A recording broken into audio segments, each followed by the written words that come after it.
Here is where America's war for the Greater Middle East began, now more than 30 years ago. You could say this is where the war's first shots were fired, except that none were. U.S. forces never engaged their adversaries. Yet 8 American soldiers died here.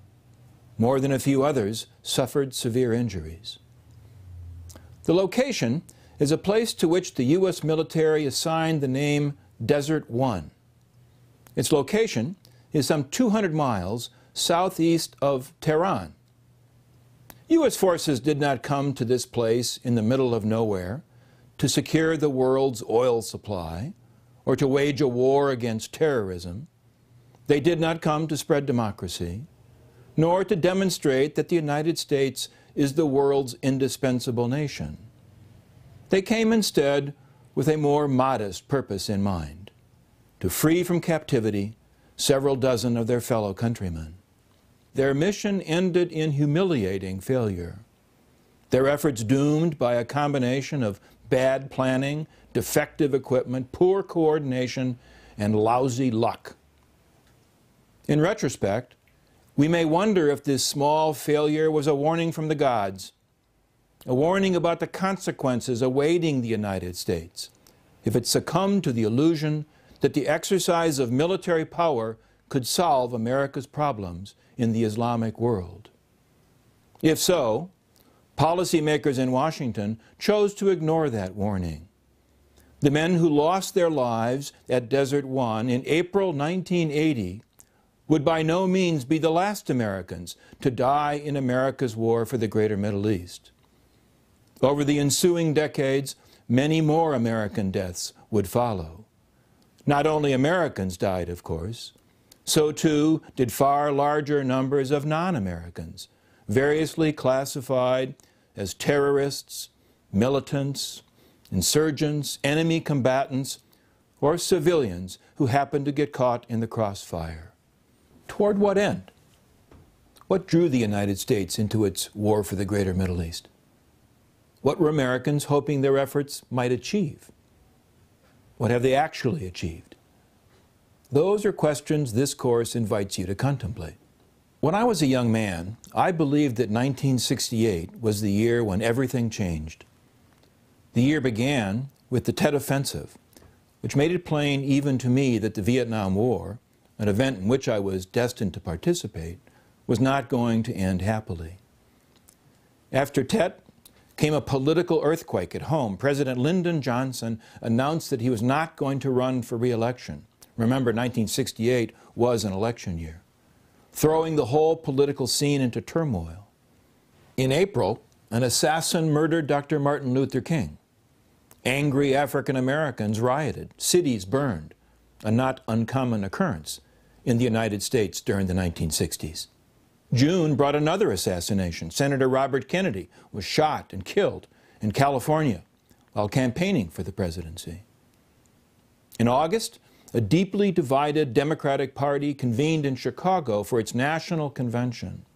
Radicals and dissidents of various stripes also convened. The result, broadcast on national television, was sustained violence on a large scale, pitting police against protesters. For several days, downtown Chicago became something of a war zone. By the late summer of 1968, the country seemed to be on the verge of coming apart. That's what endowed the year with such singular importance. But now I'm not so sure. From our present vantage point, now well into the 21st century, I'm inclined to nominate 1979 as the year when everything changed. No, let me amend that. Not the year when everything changed, but the point of origin for a great upheaval. Attempting to cope with or control that upheaval became the central theme of U.S. policy, with mostly negative consequences, in my view. Let me explain. Here's what happened in 1979. In Iran, revolution, with the Shah, longtime U.S. ally, overthrown, and a radical Islamist regime gaining power in Tehran. One immediate side effect, militants overrun the U.S. embassy and take several dozen American diplomats hostage. In Afghanistan, a Soviet invasion, which triggers widespread resistance by militants intent on clearing Afghan territory of foreign occupiers.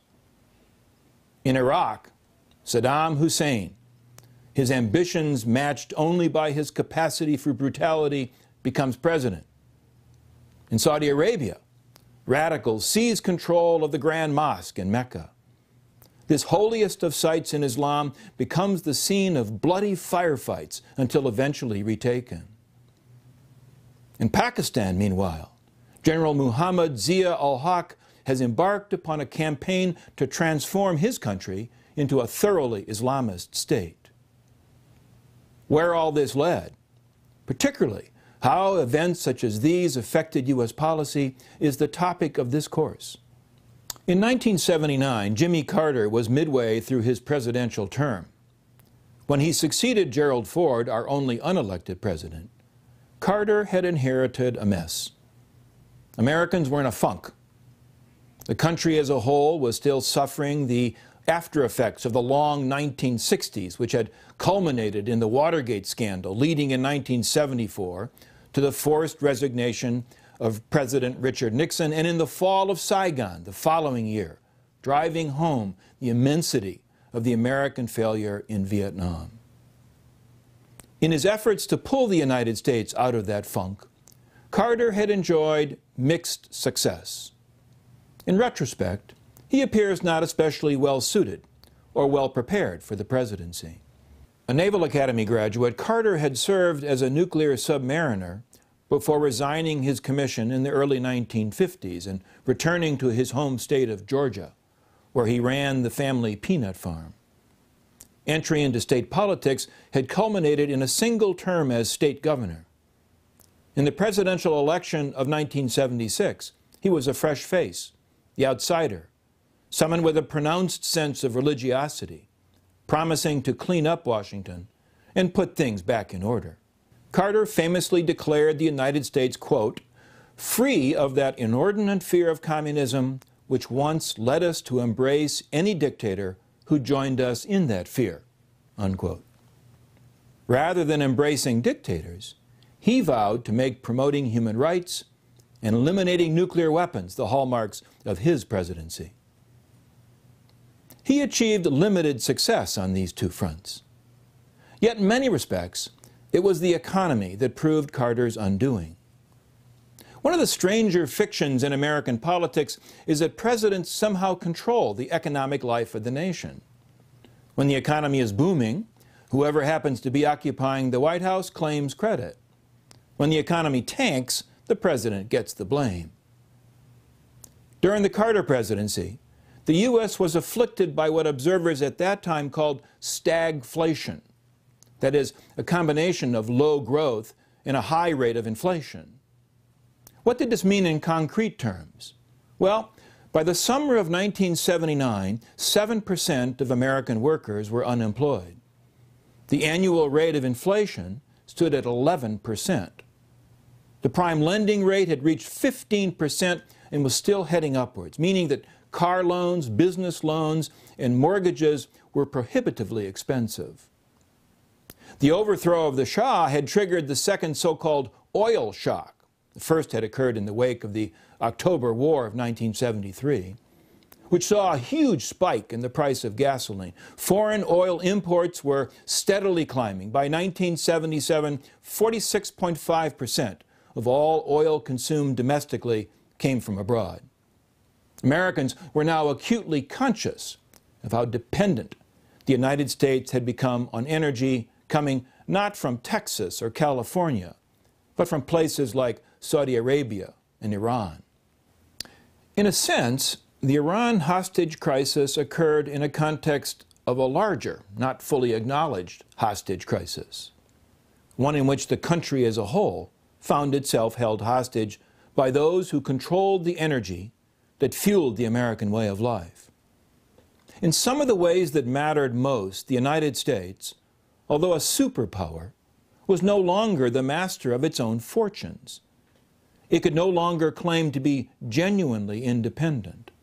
America, the richest country on the planet, was beholden to others.